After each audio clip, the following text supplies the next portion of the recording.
Thank you for listening to Scandinavian Crimes Podcast. Be sure to check out the episode links and be part of our other social media platforms where you can leave a topic suggestion or even share some of your insights regarding the subject matter of the episode. We'll always do our best to provide a well-researched episode, but sometimes due to limited access, translation issues, and inconsistent evidence between multiple sources, there can be information that's lost. It is therefore good to do your own research and get a deeper understanding of a case of your own interest. So with that all said, let's start today's episode.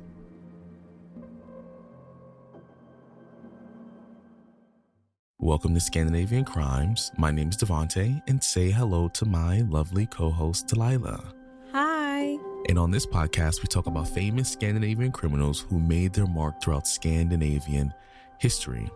So in this episode, we're going to be exploring a chilling case from our favorite place, Sweden, involving brutal murders, a wrongful accusation, and a twisted mind of a killer. We will discover how the police piece together the puzzle, uncovering the true perpetrator and his horrifying confessions. So, you already know what to do. Grab your tea, grab your snacks. If you're on your way to work, tuck yourself into your nice little corner on the train or the bus, because this is the story of Lennart Persson, the cannibal.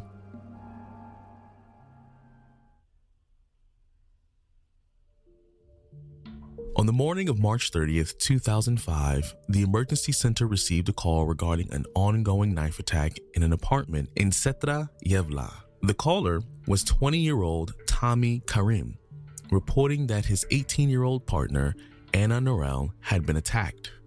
When the police arrived at the scene, they heard noises coming from the stairwell as they approached the address.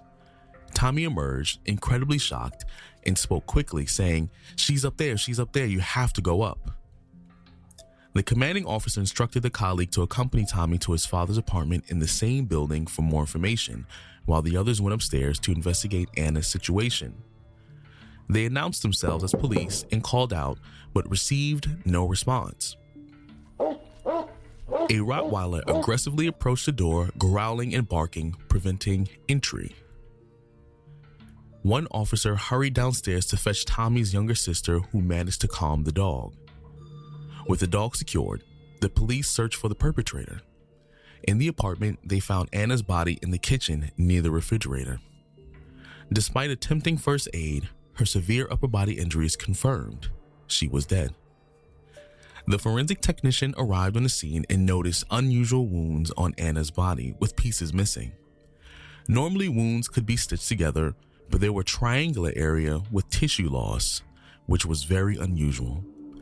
Despite the severe injuries, the blood pattern was not extensive, suggesting there should have been way more blood present. The police interrogated Tommy and his family, learning that Anna lived with Tommy and their 3-year-old son in the apartment. That night, their son had slept in Tommy's father's place a few floors down. Tommy recounted waking up to Anna's screams from the kitchen, shouting, No, stop." Initially thinking the dog was being aggressive, Tommy opened the bedroom door to see Anna on the floor with someone bent over her holding a bloody knife. Panicked, Tommy fled to his father's apartment and called 112. For those of you who are not in Sweden, 112 is like America's version of 911. Just minutes before the police arrived, Tommy and his sister saw the perpetrator exit the building and walk away. They described him as a tall man wearing a red and black plaid shirt. The police immediately began searching the nearby area for the man. When they drove off, they expected to catch him quickly, thinking someone must surely have seen him. But no one had. Despite being early morning with people out walking their dogs, going to daycare, and heading to work, no one had seen the alleged perpetrator. There were plenty of people around, but no one had seen him. The next day, the police returned, knocking on doors throughout the neighborhood, determined to speak to everyone in search of this perpetrator. However, no one had seen anything. The tall man in a red plaid shirt seemed to have vanished, making the police skeptical of Tommy's account. They decided to take Tommy to the police station for a more thorough interrogation. Initially, evidence pointed to Tommy as the obvious suspect. Relationship murders were not uncommon, and the story of an unknown man committing the crime seemed highly unlikely at the time. Despite the harsh questioning, Tommy steadfastly insisted on his innocence. His lawyer was present, ensuring his rights were upheld and he could stop the interrogation at any time. However, Tommy was pressured to confess, even being shown pictures of his deceased partner to sway him, but he did not relent. The prosecutor believed there was enough evidence to charge Tommy with Anna's murder, though. The police remained convinced of his guilt, and after the interrogation, Tommy was arrested and charged for Anna's murder. A few weeks later, the DNA test results from the blood at the crime scene left the police stunned. The results revealed that the blood was not Tommy's, but a mixture of Anna's and another person's, leaving the police surprised. Despite the DNA findings, the police were still convinced Tommy was lying. Even Tommy began to doubt his own story, thinking he might have committed the murder in a psychotic state without any recollection. The police's relentless interrogation displaying close-up images of Anna's murder deeply affected Tommy. He began to fear that he might have committed the crime. However, despite his doubts, he maintained his innocence. When Tommy's interrogation made no progress, the investigators turned their attention to Anna's background. They discovered that Anna had been placed in foster care with the Persson family at 7 and lived with them until she was 14. Anna's foster mother mentioned that Anna formed connections with several other children in the foster home. They traced everyone who had been in the foster home but found no leads. However, the unknown DNA traces found in the apartment revealed that the DNA profile matched one already in the police database. The DNA had been collected from letters containing explicit sexual harassment sent to Camilla Lifvendahl, who had grown up in the same foster family as Anna. The police contacted Camilla, who believed a former partner was behind the harassment. However, DNA tests on the suspect ruled him out. On May 27, 2005, after nearly 2 months in custody, Tommy was released. Although the prosecutor stated he was not fully cleared of suspicion, DNA evidence pointed to another perpetrator. At the time, collecting DNA samples from individuals was legally restricted to suspects in serious crimes. Even though this was not legally supported during Anna's murder investigation, the prosecutor decided to pursue DNA testing inspired by a successful case in Örebro, where over 300 men were tested to find a perpetrator, which was a case, if I remember correctly, we covered. However, 6 days before the scheduled DNA swabbing of the Foster family on October 25, 2005, a new tragedy occurred. Camilla was found murdered in her home with over 60 stab wounds.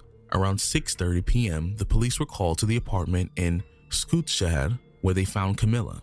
This marked the second murder of a woman from the same Foster family, shifting the investigation to a new level.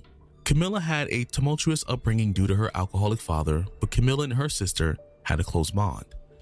Camilla's rebellious behavior, running away, skipping school, and shoplifting resulted in her placement in foster care. The sisters kept in touch through calls and letters, and they spent a lot of time together as adults.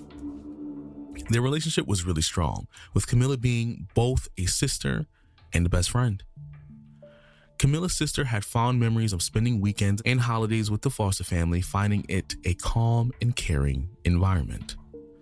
However, the family eventually became more isolated, moving to Fudovik and leading a reclusive life. Lennart Persson, 28, was adopted by a foster family at 7 months old and lived alone in a small cottage on a foster family's property.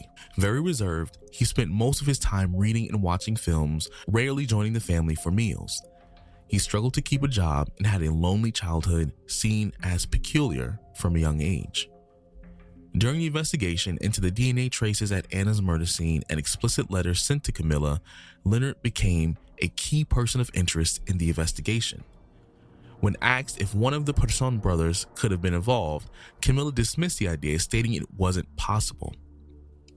The police interviewed the brothers, and Lennart seemed unimportant, appearing calm and expressing sympathy for Anna's death.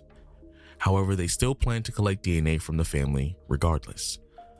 Before they could proceed, Camilla was brutally murdered in a similar fashion to Anna, heightening the suspicion of Lennart. After the murder, an investigator saw Lennart burning clothes on his property. Later, the investigator watched Lennart carrying a metal bucket in the dark. Concerned, the police approached him, and Lennart claimed to have drunk cleaning fluid. He was then taken to the hospital for treatment. Lennart was arrested at the hospital on suspicion of murdering Camilla and placed in custody. Just before detention hearing, the National Forensic Center, SKL, informed the police of new DNA findings. The analysis revealed Lennart's DNA was present at both murder scenes. When the lead interrogator met Lennart requested a recorder to ensure his statement was documented. With the interrogator and his lawyer present, he provided a clear account of the crimes and confessed to everything. Lennart confessed that on the night of March 30th, he had disturbing nightmares about blood and death. Waking up in an aggressive state, he armed himself with a knife and went to visit his foster sister, Anna. He claimed that he had no intention to kill her when he knocked on her door. He simply wanted to visit her and see her new baby, but the situation escalated uncontrollably. Once she invited him inside, he attacked her with extreme violence, stabbing her 40 times. Afterward, covered in blood, Lennart calmly traveled to Swedish, cleaning himself at the library, cycling home, and burning his clothes. During this time, Lennart's behavior became increasingly erratic. 6 months later, during his interrogation, his mind had snapped again. Experienced another violent episode and driven by bloodlust, he set out with the intent to kill. He cycled around Swedish near daycare centers wanting to target a child as easy prey to drink their blood, but was deterred by the presence of adults. Eventually, he decided to visit Camilla, knowing she had a daughter. He knocked on her door, expressed his love for her, and then stabbed her 60 times. He stabbed wildly, then went to the bathroom to wash off the knife and returned to continue stabbing her. Lennart recounted being covered in blood, which was confirmed by the witness living in the same building. The witness noted the striking red color of Lennart's jacket, though Lennart claimed it was originally beige, almost white, but was soaked with blood. The extreme violence of the act was confirmed by Lennart himself. Questions arose about Anna's case when the forensic pathologist noted missing body parts suggesting cannibalism, Lennart admitting to drinking Anna's blood and even eating parts of her. He also drank Camilla's blood, revealing the brutal nature of both murders. There were signs Lennart intended to eat parts of Camilla but didn't succeed. On January 26, 2006, Lennart's trial at Gävle District Court garnered great media attention. He left the courtroom after an hour, and his confession, along with technical evidence, made the proceedings brief. Lennart didn't speak during the trial, and it was largely a conversation between the prosecutor and the defense lawyer. Following a forensic psychiatric evaluation, Lennart was found to have several mental disorders and sentenced to psychiatric care with a special discharge review. 4 years later, during a call from Satan, he admitted, "I am a cannibal. I can't help it. I still feel the bloodlust every day." His condition remained unchanged. Lennart admitted he was always afraid to seek help, believing he could manage by isolating himself. He is still receiving treatment, and his risk of reoffending remains high. Doctors are concerned about his constant bloodthirst, but Lennart feels there's nothing he can do about it. He doesn't feel he's improving and describes himself as both a vampire and a cannibal, feeling bloodlust daily. 3 months after his conviction, Lennart's request to visit his family was denied, and he hasn't asked to leave the hospital since. He feels he's doing fine there, enjoying the company of other patients after spending the first year in isolation.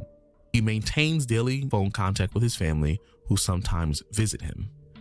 Lennart believes there's no high risk of reoffending or attacking others. His doctors disagrees, maintaining he is mentally ill as when he committed the murders and risks serious relapse without secure care. In 2022, the administrative court decided to continue his forensic psychiatric inpatient care, which Lennart agreed to.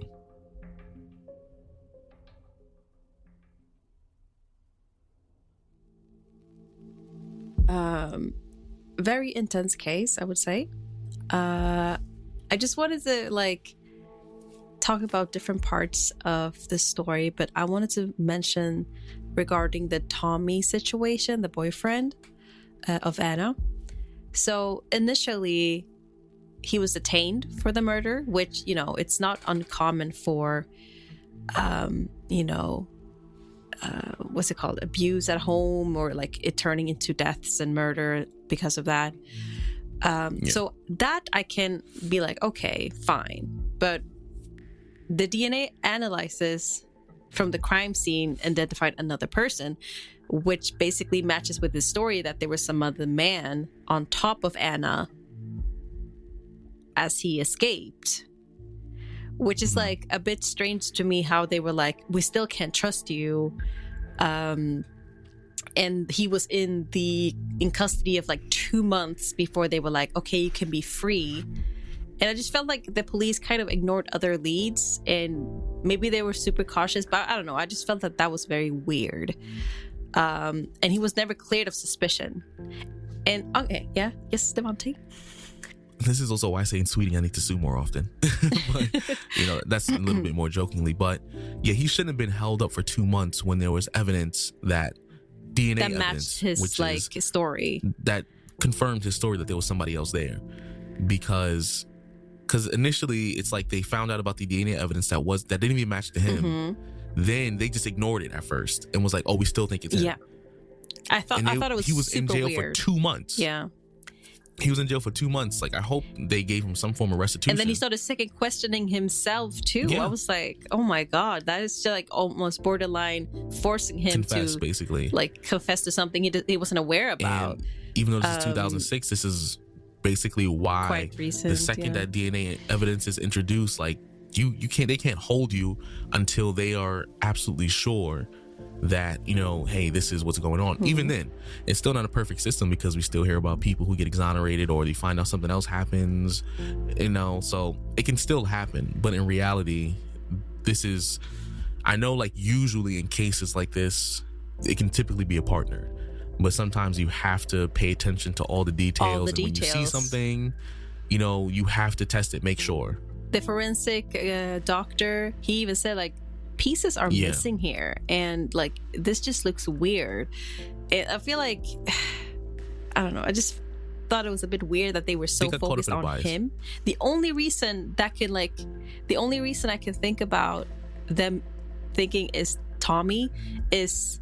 maybe they suspected that he was a mastermind and he hired a hitman. I mean, sure, but... that's the only thing that made me feel like maybe, but, like, there's still not a reason to keep him in custody for, like, 2 months. Yeah, even then, I'm like, he did everything right. His story never wavered.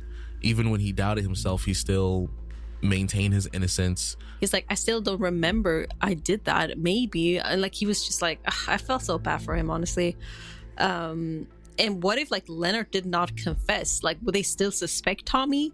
They didn't release him until, like... yeah, until they, like, okay, they couldn't avoid the fact that, okay, there's something else going on here. And then I'm like, okay, well, even then, it sucks because they got caught up in a bias, which is the bias is typically like, oh, it's typically the partner. And sure, that is the case most of the time. Or, like, statistics. Right. Because, like, they were like, yeah, this is so common, abuse at home, blah, blah, blah. Right. Like, they probably were so caught up in that, but I feel like they kind of didn't pay attention to everything else until they had something solid, which is, like, lucky. But he could have been like, no, I didn't do nothing. I didn't. Yeah. He could have been free from all that, honestly. Yeah, he was not too far from being one of those cases we end up covering where the person could have been in jail for like a year or two. And then, people wouldn't have found out that he didn't even do anything. So thankfully, it wasn't the case. It was only 2 months, but that's still traumatizing nonetheless when you know you're innocent. And there was also something I wanted to say about Lennart. Like, maybe people think like, oh, what, like, he sounds so weird and he was so, like, isolating himself and everything. And, like, interviewers and also detectives or whatever, they asked him, they how, what did you think about afterwards, after what you did to Anna and Camilla, because you were growing up with them, like, you were in the same foster house, what happened, like, why did you do it, or how did you feel? And he basically says that he thinks about Anna and Camilla and he considers them as sisters, and he feels regret about it, but he also had this, like, he acknowledged that he has a dark side to himself and it's a path with no return, and he feels like he wanted to target easy victims and he felt like it was easy to target them. And he also rationalizes his actions by saying, like, yeah, I did it so their souls can also be part of me, so it's okay.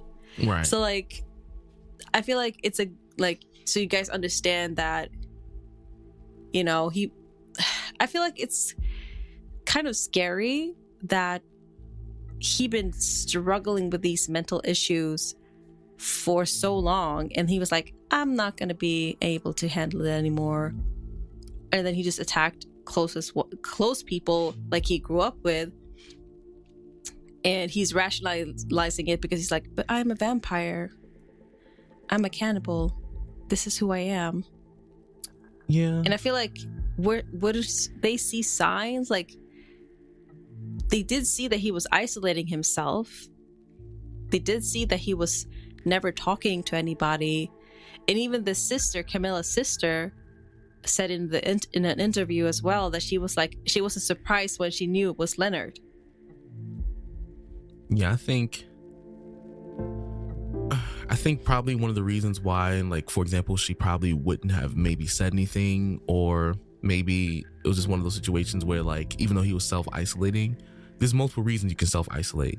So we know, like, depression, for example, you can self-isolate. He could be someone who just had maybe bipolar depression, maybe he just, that's entirely possible. Or, he can be someone who could experience, anxiety can also be a form of isolation as well. There's different overlaps when it comes to mental illness, but I guess we don't know the details, but I'm pretty sure that there was something, since they grew up with him, that kind of flickered something that was off. Because but even Camilla was like, no, he would never do that. No, he would never do that because he's so quiet and he's so calm and he's so, like, he's always to himself. Mm-hmm. And, like, I feel like they were protecting him, or she was protecting him. But even when they asked about, could anybody of the brothers have done anything, including Lennart, and she was like, no, that would be super weird, like, no. Yeah. So I feel like maybe subconsciously they could have felt like something was wrong, but because he didn't do anything, they didn't want to think he would do something like that. Yeah, but I'm pretty sure they saw something he did while they were growing up that they knew something was off. Because I think it's weird. I get it, like, sometimes family can show up in the middle of the night, but that typically doesn't happen. Like, in the middle of the night, someone just knocks on your door and just like, oh, just want to say, I love you, I appreciate you as a sister.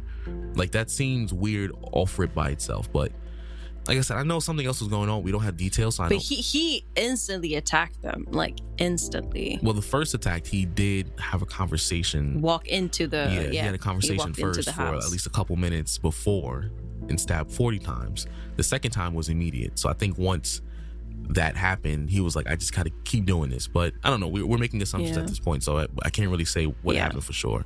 So take that with a grain of salt. This case was a roller coaster, honestly, because I feel like there was a lot of things, a lot of parts to digest, but eventually they got him. So yeah, at least they got the right person. And he's still in care. Mm-hmm. Yeah, he can't ever come out basically. well, the doctors seems to think that he's not ready at all currently. So yeah. And also, I guess one thing, I'm not praising him at all per se, but I can acknowledge that even he's not resistant to the care. So he understands that not only what he did to some level was wrong, but he knows what he did wasn't okay. Because he's rationalizing it, though. He's like, oh, but even though I did it, it's like, I still want to do it. Like, it's still like blood. Like, he's still like... Yeah, I agree. Like, I think it's a part of the psychosis that he's rationalizing it.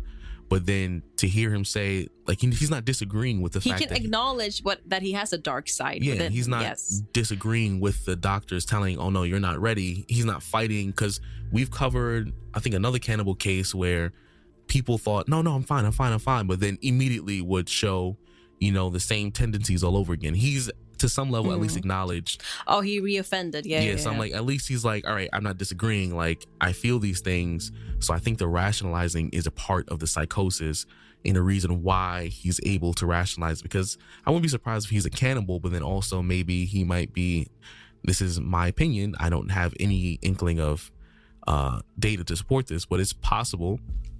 Maybe he could be sharing that cannibalism with schizophrenia as well. So something convinces him maybe that this is what he has to do. Yeah, because he got triggered the second time when the police came to investigate. He said that he got triggered, and then he went on a killing spree, basically, against Camilla. So something... Or he wanted to kill a kid first because it was easy prey. Yeah. But... So I'm pretty sure something else is going on in there that we just don't know about. But yeah, it's at least he's agreeing with the treatment and he's not being resistant towards it. That I can at least speak to. I think that's a good thing. Everything else, obviously, very obviously, is bad. I think the only thing he was disagreeing about was that he was isolated and wasn't even talking to anybody or the other patients. That he did not like that. He thought that he could, deal with other patients. And eventually he was free to do that and get out of the isolation thing. Yeah. So I think overall, despite the hiccups in the case, I think for the most part, they got the right person. The right person is getting the help they need, or at least is not hurting anyone anymore. And I hope the family is able to recover. And I think despite what happened, relatively decent police work. Wasn't perfect, but it was at least they got the right guy. So that's at least eventually. That's a C in terms of a grade. You passed with just enough room for error, but it's not a great grade either. Yeah, I would agree with that one. So, okay, decent police work. Anyways, as you already know, we'll be doing the podcast as we try to end things on a positive note. So, food. What do you have a craving for right now? Tell me, my dear. Tell me. Well, that's a good question, actually. It is. A really nice, cheesy toast would be lovely. You know what? I was craving... It's because my aunt had made some, and then my dad had brought some to the house. I'm craving the mac and cheese again. I'm craving the mac and cheese again. It was mac really, and cheese really, really is good. I think it's funny that we on the same cheese level. Yeah. That cheese, my mac and cheese was so good. That second batch was perfect. Perfect. Yum yum. Ice cream yum yum. But thank you guys for listening to the podcast. Next week, Monday, we will have another episode ready for you guys. And I hope you come and support the podcast or continue to do so. And if you're new, feel free to check out the other episodes as well. We have 2 years worth, so you can go back and listen to a bunch of them and have a good old time. So we will catch y'all next week. Happy New Year. Why are we doing Happy New Year? This is not the first episode of... fuck. Yeah. Never mind. Just delete this part. We will catch y'all next week. Okay, thank you. Peace out, guys. Bye.